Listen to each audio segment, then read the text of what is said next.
Yo, Snake, I finished laundering that rail gun you picked up just now. Knock yourself out.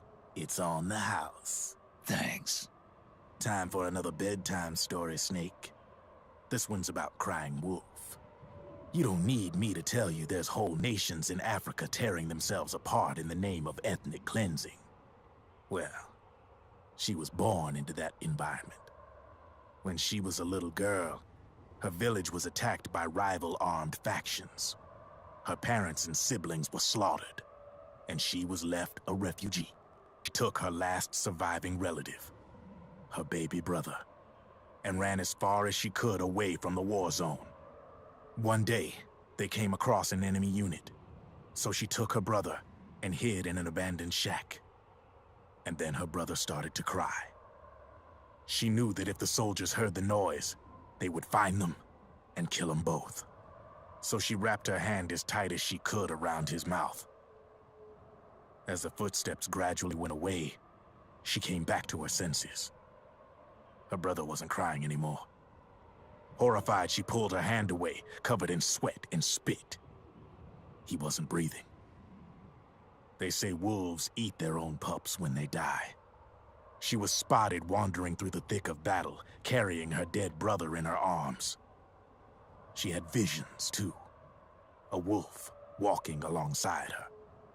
Every night, the wolf would howl and cry, just like her brother did that day. Eventually, she made it to a government-run refugee camp. But by then, her brother's body had rotted away. The camp was crowded with refugees like herself, and little children like her brother. Day and night, she was tormented by the cries of babies. The wolf that followed her heard her sorrowful screams and answered. He made his way around the camp, and one by one, he silenced the children. She tried to stop it, but she was powerless to stop the wolf. A few days passed, and on the eve of the enemy's raid, there wasn't a child left.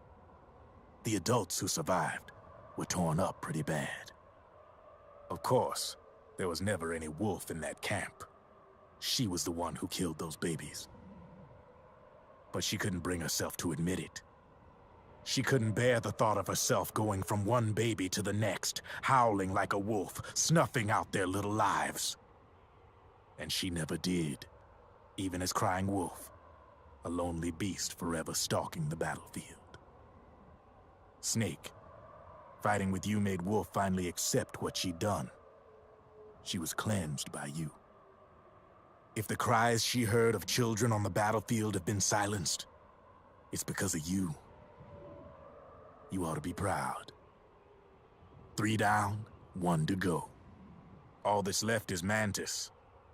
But you should know, Snake, she's been controlling all the other beasts. She's the beast of beasts. Don't let her get her hooks in you. I won't. See you around, Snake.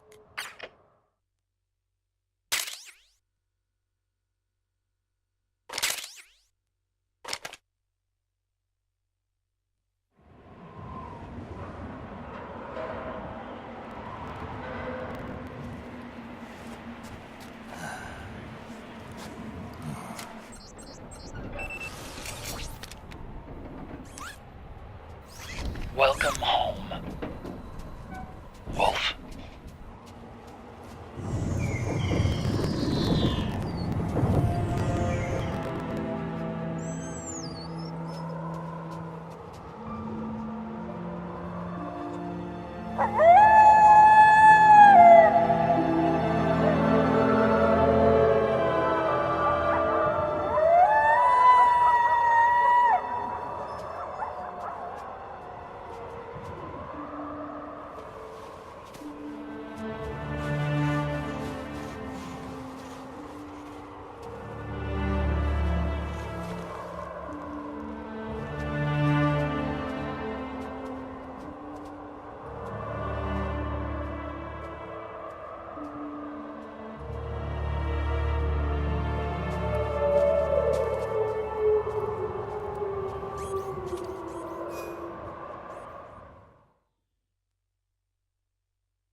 Hold it, Snake.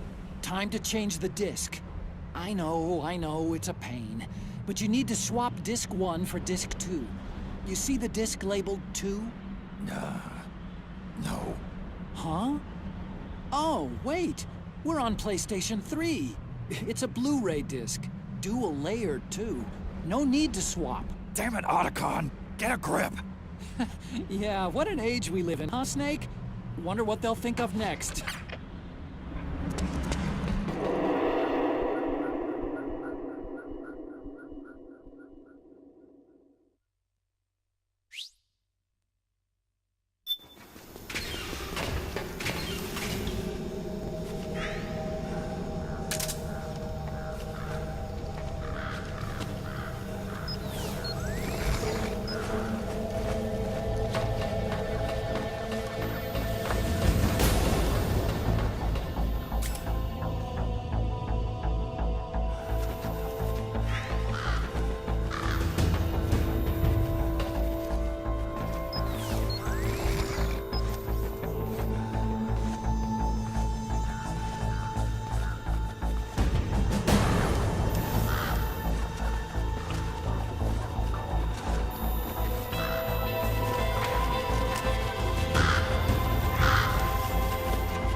Otacon, how do I get this door open? It's not opening? That's weird. I know I disengaged security back at the lab. We should have been able to get to Rex's storage hangar from here. I've got it. If memory serves, there are casting and rolling facilities directly beneath the furnace. You should be able to pass through them to a drainage duct that leads to the hangar. How do I get there? There should be a special service elevator in the northwest corner of this floor. Northwest corner. Got it.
Snake.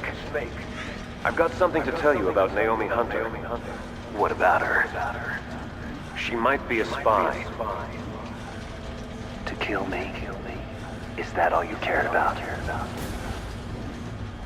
Frank Yeager. The man who you destroyed was my brother and my only family. Great Fox. You killed my benefactor and sent my brother home a cripple. I vowed revenge. But I can't go yet. I still have a job to do. I vowed revenge.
Finally.